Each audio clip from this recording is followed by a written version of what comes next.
Good morning, ladies and gentlemen. This is going to be Hairy Muppet, and we are going to be casting the second semi-final series of the DreamHack Open Summer 2013 tournament.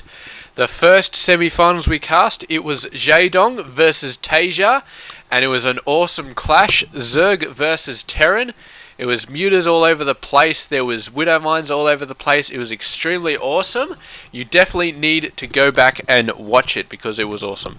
I won't actually spoil who won because I want you to go back and watch it. So there you go. It's the only way you can find out, other than going to any one of the hundreds of websites which probably have the result. But we don't care about those.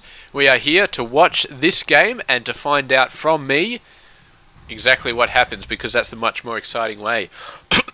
Now, this semi-final series, man, this is going to be absolutely epic. Really, really epic. Okay, the top left side, we do have SjoW.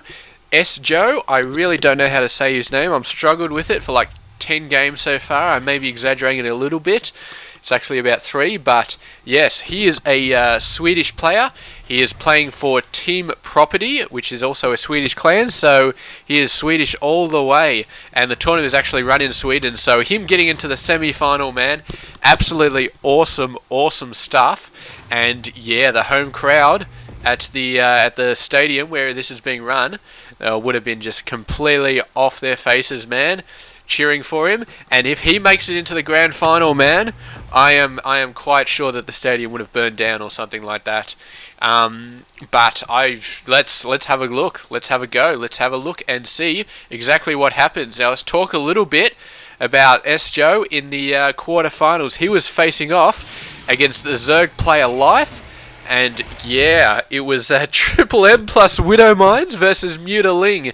And you may have recognised this. That's Tasia versus TLO. That's xhairymuppetx versus Lucifron. And that's Tasia versus xhairymuppetx, man. Widow Mines and Triple M versus Mutaling. But SjoW did mix in his own little mix into it. And that is, of course, the Hellbat drop, man. We saw so many good Hellbat drops on Life, and they just did so much damage, and really, really, that's an excellent part of his strategy. And I'd love to see how they happen, but of course he was facing a Zerg, and he is facing a Protoss now. This is StarDust, and man, if there's one player in this entire tournament that just completely impressed the pants off me, it is going to be StarDust, man. All these other players are brilliant, brilliant players, but StarDust, man, I swear to God, he's just absolutely so freaking awesome. It's hard to explain how awesome I think this guy is. Maybe some other players like your Zerg. If you're a Zerg fanboy, you're probably a xhairymuppetx fan. You're probably maybe a TLO or a Life fan or a Hyun. He was also in there, but just me, just a general. I gotta say, all right, I am a Protoss fanboy. I love Protoss more than any other race. And maybe that's weirding out my maybe that's why I love this guy so much. But even if I was perfectly in sync between all my races, I would still say that StarDust has impressed me most in this game. Okay, so quarterfinal, he was going off against Hyun, extremely good Zerg player, and StarDust doing some crazy stuff all over the place. All 3 of his games, he had Zealot, Immortal, Sentry. That's right, Zealot, Immortal, Sentry mix up. He didn't have too many Stalkers in there. It was just Zealot, Immortal, Sentry. And the force fields, man. Some of the most brilliant force fields I have ever seen in a game. If you want to know how to do force fields, watch the quarterfinal between StarDust and Hyun. It does not matter which game. There was force fields in all of them, and they were all brilliant. I've actually got tears in my eyes right now. I'm getting a bit too passionate about the force fields, man. But God, I love Protoss so very much, and StarDust, man, he is my hero right now. He is. Alright, let's get back to the game because I'm going a little bit too off, and I'm really starting to lose it here. And we've got to get our game faces on. We have got to be casting this game, and we are going to put every single ounce of effort into this game. There we go, I hit the desk. That is how much we are going to be casting this game, and we're going to be doing it awesomely. We've got 4 Reapers coming down. I think they're all off one barracks. It may have been off this barracks as well. He's doing a bit of stuff around here, but with 3 Stalkers out on the map, It's going to be fine. However, they're going to do this jump up into the main base. The Stalkers are much too far away. He's the Mothership Core. He can overcharge the Nexus, but the Reapers can just go down to the other Nexus and start hitting it. One Stalker, excuse me, is going to chase him away though. One Stalker and a Mothership Core. I think he already overcharged a Nexus at one point. But yeah, that's going to be fine. These Reapers just going to be biding their time. Meanwhile, a couple of Stalkers coming up here. One Marauder out, so these Terran forces should be alright. Tries to save that one Stalker, but doesn't quite. The Stalker's trying to take down the Marauder. Don't quite make it, and the Terran player is getting enough scared that he actually pulls his Reapers back to try and help these Stalkers away, but it looks like they're running away on their own accord. They do not like their chances against this Marauder, even though the Marauder is down to half health. And what have we got going? The Reaper's just going to be scaring these guys away, but he's going to do some nice micro, and a reinforcing Stalker should be enough to scare these Reapers away. There they go. They're going to take their chances regenerating their health, and not too much damage done so far. The Terran player's got his base up.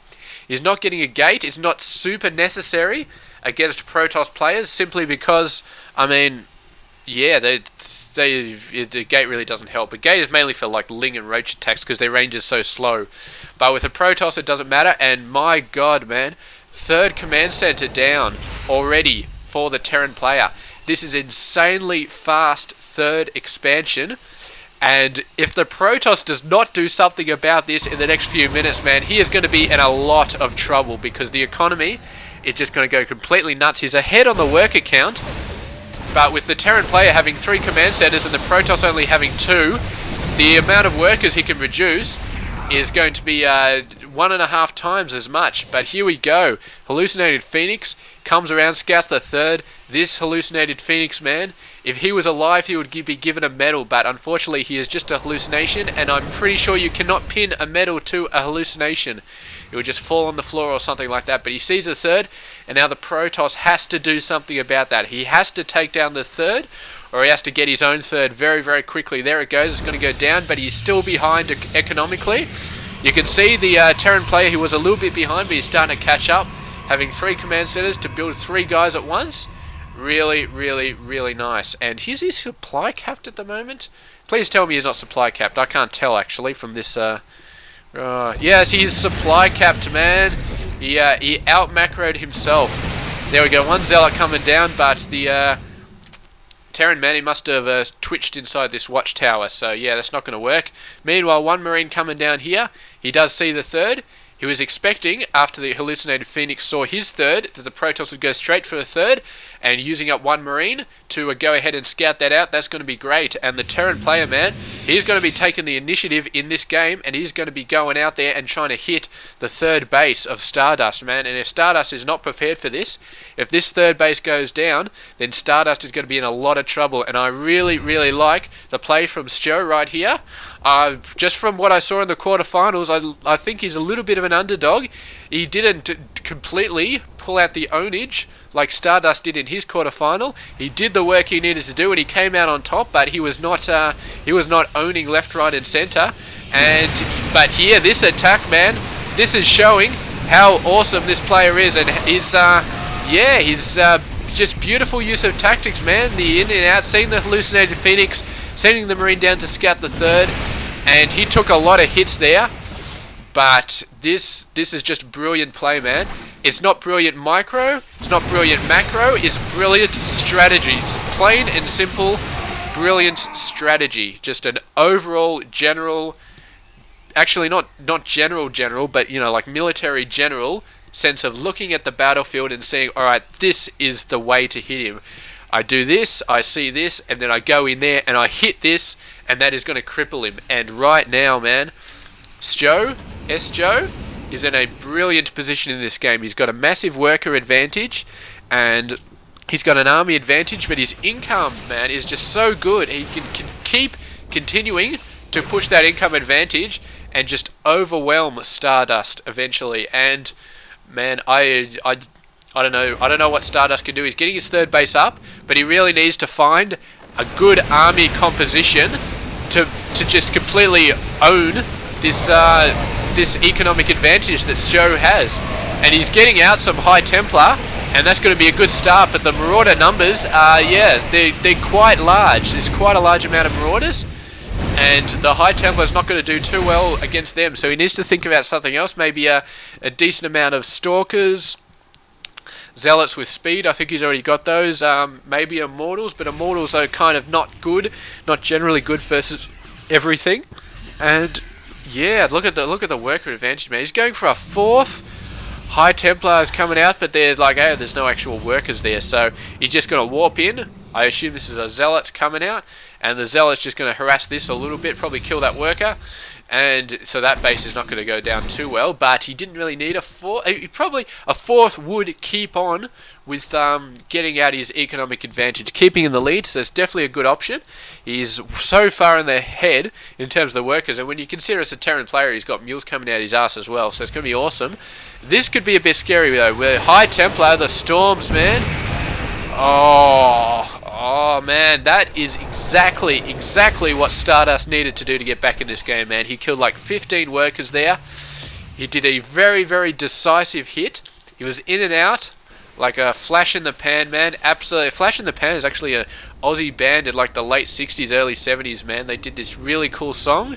I can't remember what it was. It's like Hey St. Peter or something like that, but it's very awesome. And I don't know why I'm advertising that band, because it is whatever. Beautiful High Templar hit. These guys going in. Protoss starting to get his army looking very nice. He's still behind on the economy, but that hit from the High Templar, man, just did so much damage. And yeah, if the Protoss goes out there, if he pushes off this Terran attack and takes down this 4th, then StarDust will be in a very good position to get back into this game and maybe even win it. And he's doing a pretty good job here. He's got some nice High Templar out there. There's a very heavy Marauder composition though, so Storms are not going to be as effective as they could. But this group of Marines here, if he gets a Storm off with the flank coming from these Marauders as the Zealots all running out checking out here, and he gets some very nice hits off, but the Storms coming down, enough Storms can still take out a bunch of Marauders there, and these Archons coming out doing a lot of damage. And these guys, the Marine Force, tried to come out and support their forces which had done the original flank, and the Protoss kept chasing him around and did his own flank with the Zealot forces which are being distracted when the Terran did his first flank. And my god, the strategy is killing me right here. It is attack versus counter-attack versus counter-attack, and we've got another set of Storms coming down in the same base, man, and it is just madness, mayhem, anarchy, all sorts of craziness all over the place.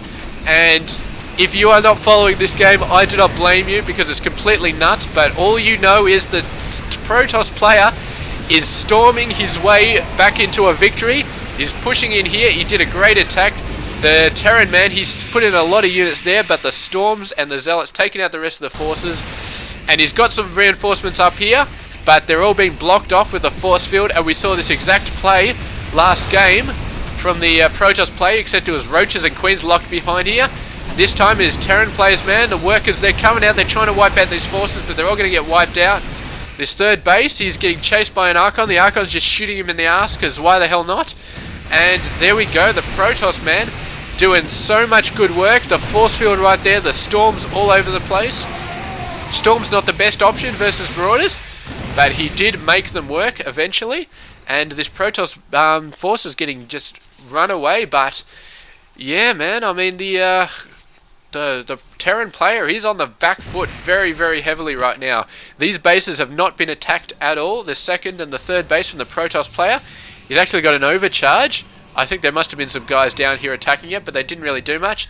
The Terran player, he's going in for he's going for the throat. He's going in for the nutsack. He is going to try and take this player out as fast as hard as he can. He's got all his workers down. He has to kill the Protoss player right now, or he is going to be screwed. I don't think he could survive if he does not win this battle. He can't go back and just keep going on. The Protoss economy is too strong.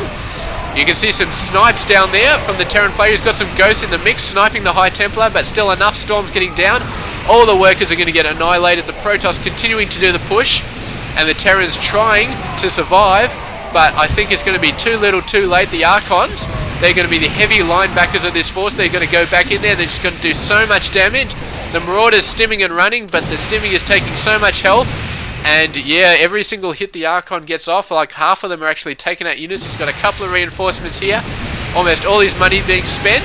And he manages to take out the Archons. He's going to do another push, but just too much time has gone past. and the Protoss is in a very, very good position, and the Terran player is not. Look at these two Zealots, man. They are just going for nuts. There is a supply drop on a supply depot, because why the hell not? It's not like he has any bases left to drop mules back on. And these Marauders, man, this one Marauder, how many kills? I can't even tell kills because this interface sucks, but there we go. Going to continue to go on. And what the hell happened in this game, man? SjoW, he had a beautiful base. He had the advantage. He had the economic advantage. He had the army advantage. What the hell happened? I think we can take it down to one word. Storm. Storm sold this game for the Protoss player, man. The previous in the quarterfinals, man, it was force field, but in this game it was the Storms, man. The Storms being laid down here, just doing some awesome, awesome damage. The Terran eventually got out the Ghost, but it was far too late and he got hit by so many Storms by the time that he finally got the Ghost out. And oh, this base, man, twice he got down with the High Templars, man, and he stormed the living shit out of those workers, and that was just so good. He killed like over both of those attacks, man. He killed like 20-25 workers. He cut the Terran's economic legs out from under him, and he fed them off to the Sharks. And the Terran player, man, from then on he was on even footing. And yeah, just the Protoss with the Storms just finished it off from there on. But these attacks, man, the Terran player just lost so many workers, and he did not counter this very well. The first one, fair enough, you take the hits. You do not let it happen a second time, okay? If it happens a second time, what's that saying? Fool me once, shame on you. Fool me twice, shame on me, whatever it is. You do not let it happen a second time. You at least get some missile turrets down or something like that. Or you get a couple of forces back there. Because Storms, man, you do not want to let them happen. I mean, yeah, I don't know. They could drop down and cast the Storms in like a second and a half. But there was no attempt at defending this. It's not like he put down some Marauders and stuff and the High Templar got off the Storms and then died 2 seconds later. I mean, there was no attempt at stopping that second set of Storms. And yeah, I've got to say that I am a little bit disappointed in SjoW for not making that work, not at least trying. Because I mean, you can lose so hard it's not even funny, but if you try, you still get an A for effort, and I can't give him an A for effort simply because he let that second wave of Storms come down without any sort of defense, without even a single missile turret. So there we go. That's it. That's my rant. He's still an awesome player. I still like him, but my respect for StarDust is continuing to skyrocket. And yeah, I'd love to see StarDust in the grand final because he's so awesome. And my god, my chair is so squeaky. I feel like leaning back, but I can't because it squeaks the microphone, and it's probably bad for my posture anyway. So we're going to stand up, or not stand up, we're going to sit up straight as we possibly can be. I've got some sort of ergonomic chair, but it doesn't work all that well. And yeah, I'd love to see StarDust in the grand final because my god, he is an awesome Protoss player. He does all sorts of awesome Protoss player things. But SjoW, man, the last Swedish player in the tournament, man, and he is playing for his home country, the country where the tournament is being cast, and I know that there's going to be nothing more awesome than seeing him in the grand final, doing it for Sweden, man. But there we go. We are going to see exactly what happens in game number 2. Will StarDust continue his reign of awesomeness all over the place, or will SjoW come back and say, you know what? I beat life, man. I guess if you beat life, then that technically means you are death. And if you are death, you should pretty much be able to do anything. I mean, just left, right, and center. He needs to get out his Grim Reaper skith. Did I just say Grim Reaper? Whatever. He's going to get it out, and he's got to start stabbing StarDust in the heart with that Reaper and send him off to the faraway land. And we're going to see what happens in game number 2. I can't help it. I'm bearing for StarDust. I am a Protoss fanboy all the way, and you know I want him to win. So there we go. You're just going to have to barrack up for SjoW to sort of even it out. So thank you very much for watching. I'll catch you guys in game number 2.